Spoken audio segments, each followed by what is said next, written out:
Welcome to Lock It Down Sports.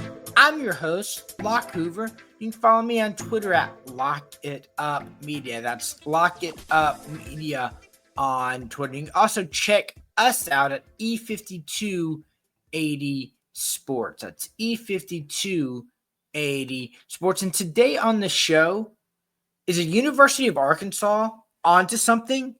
Why Shedeur fell, the Falcons draft, and if YouTube TV is changing the streaming landscape. And on the top of the show today, I want to get into Shedeur and why I think he fell. And I think some of it is very much he did it to himself. Because if he was a first-round pick, he would have been a first-round pick. No ifs, ands, or buts, questions about it based on his talent alone. There's been a lot of bad apples, a lot of problems with NFL people and players, but talent always rises to the top based on evaluations and what they think. So if he was talented, he would have been a first-round pick. Now, I do think he could have improved his status over a fifth-round pick, though, but he didn't do the pre-draft prep work.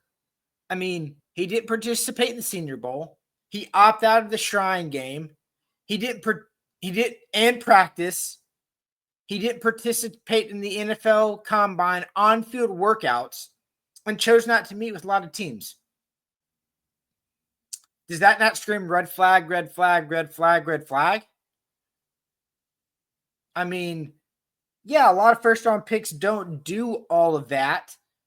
I mean, yeah, they'll do some of them, but in the past, they don't opt out of all of them.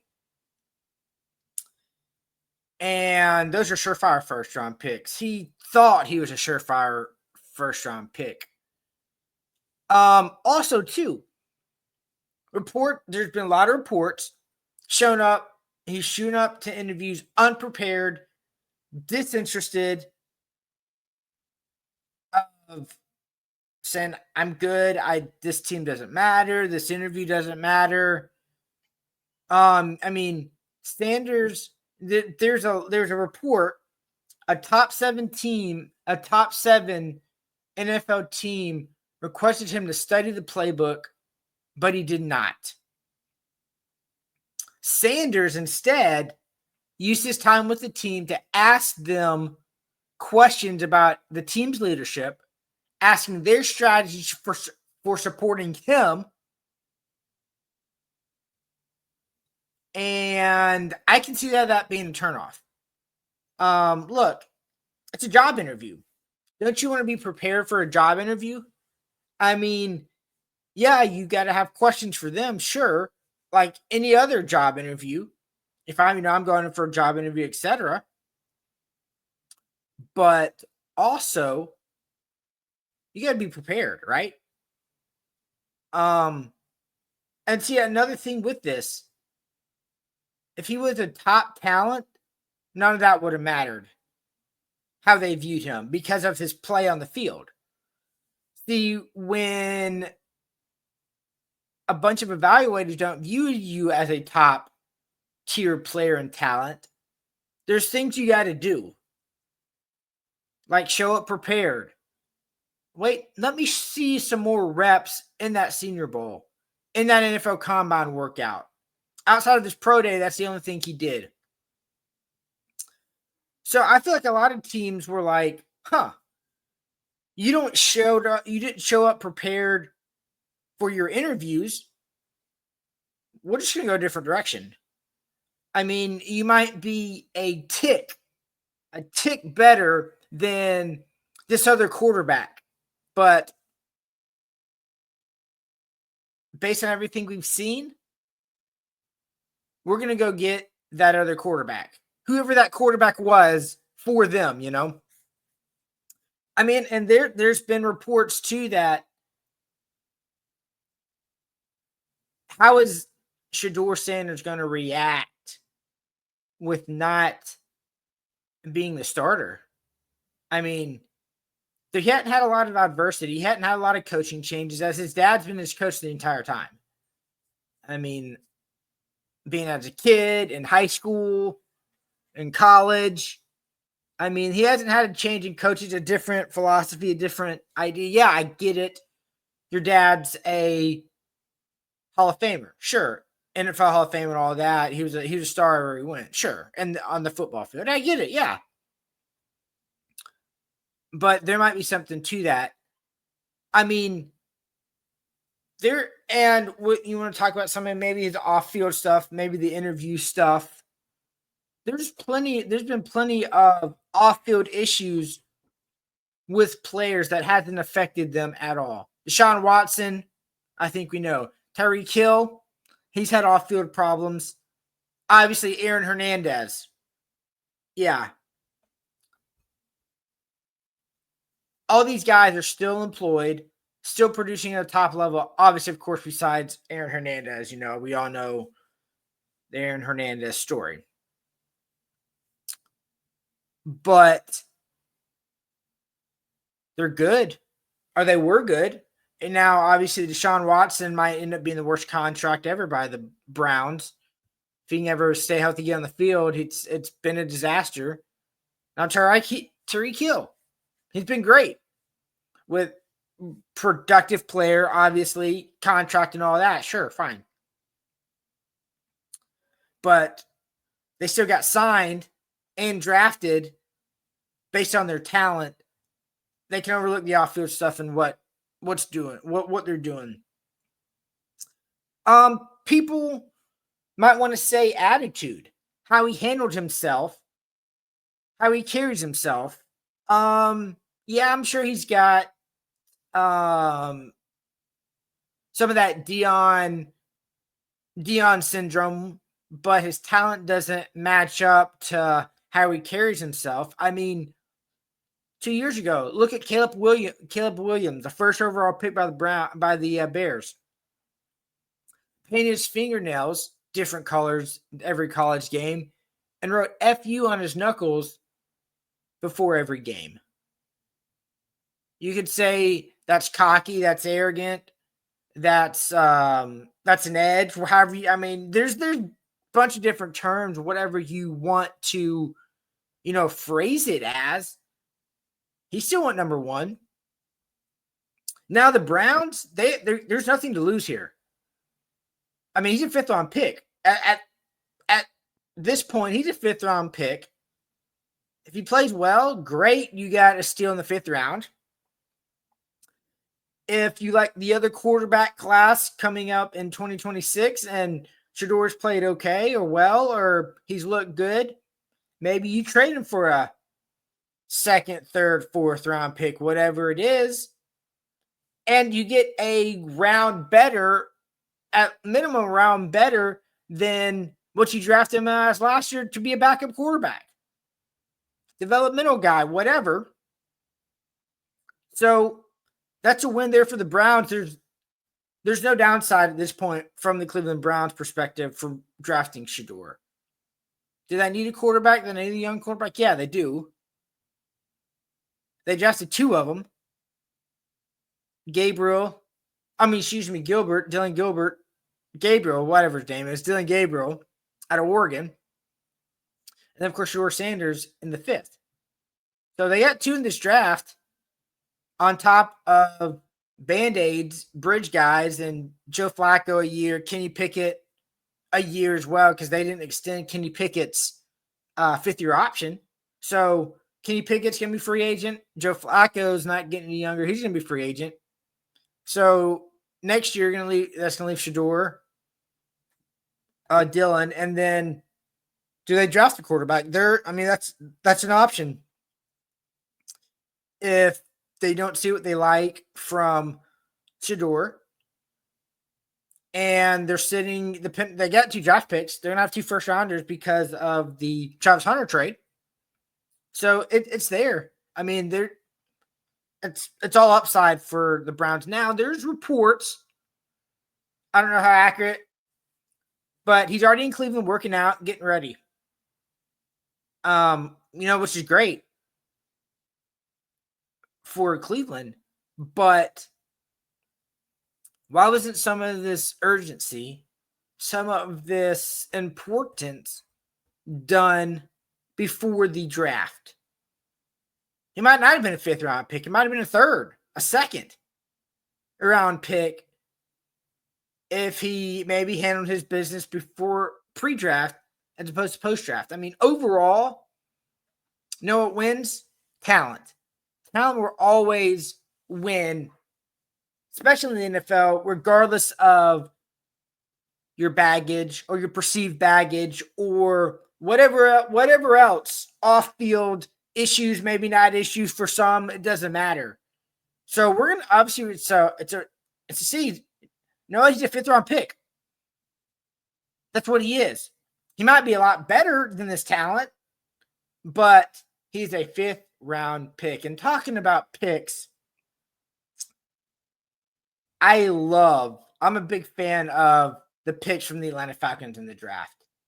They just light their hairs on fire, and they needed to. And I think Terry Fontenot was thinking, well, this could be my last draft as a head GM for the Falcons because I might get fired if this doesn't turn out well. And it's like he knows he has to hit on his picks. And he drafted for need, and then the top talent sitting right there. I mean, Jalen Walker right there, the top defensive end or pass rusher, whether he plays defensive end or linebacker, maybe a combination of both, just seeing how they want to utilize him. You went and got a pass rusher, something you hadn't had in 30 years. Then you're not afraid to trade back up, trade your 2026 first-round pick to go back up and get another pass rusher. Double down on one of the most important positions on the field, a defensive end to sack the quarterback. Then he trades up again, trades a 5th-round pick later on to get a player. I mean, he's not afraid. He wasn't afraid. He traded 2 first-round pick, 2 26 picks for this year. I mentioned he needs a pass rusher, and I like how they doubled down getting pass rushers and safeties. No, they're both going to play a lot, and it's a position of need of we got to take care of this defense.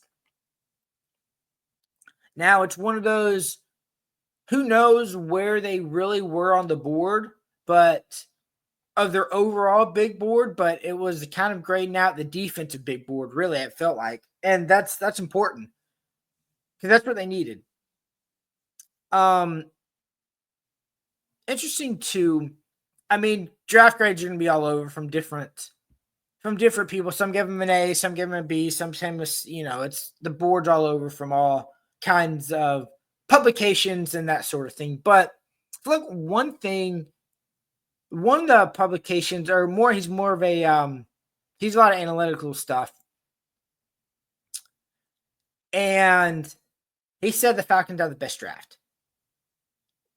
And what he means by that is based on all the evaluations. Every pick of the 5 the Falcons made was at that pick or a value pick for them. So what I mean by that, like Jalen Walker, projected to be the 5th round, the 15th overall pick. That's where the Falcons got him. Their later round picks, all those picks were later than the projected player was supposed to go. So that's value picks is what they're referring to. And the Falcons, they only had 5, obviously, picks, but they hit on every one of those picks based on the value that player brings to the table. Of course, it's always a wait and see. Obviously, that's, cool. I like it. Wait and see. We'll see what happens, right? But that makes you feel good from a fan's perspective that, you know what?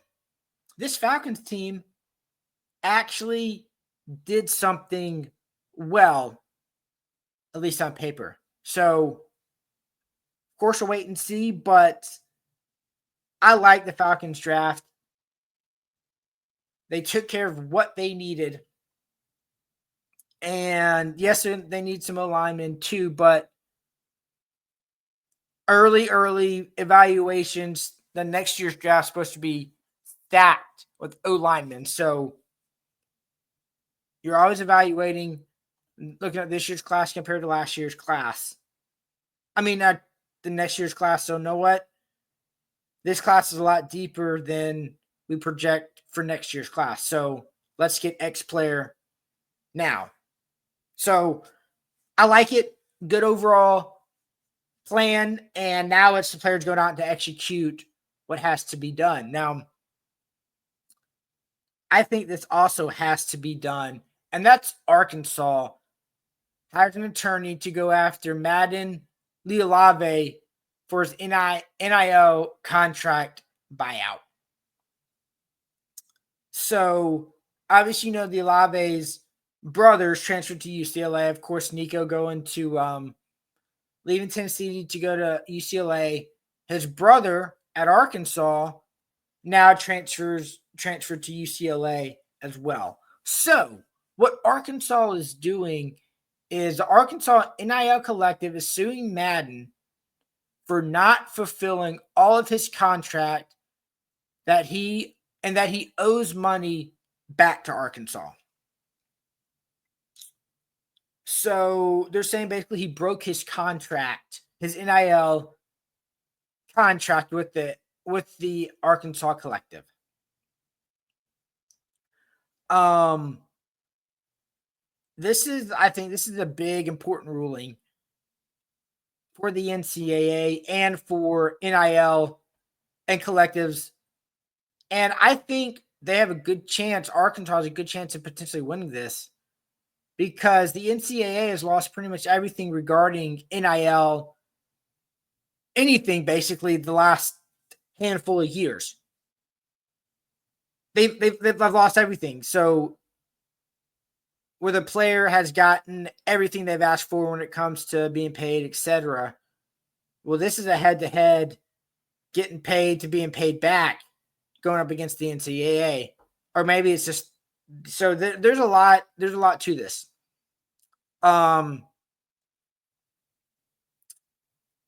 If they win, I think it'd be good. It'd be a good step.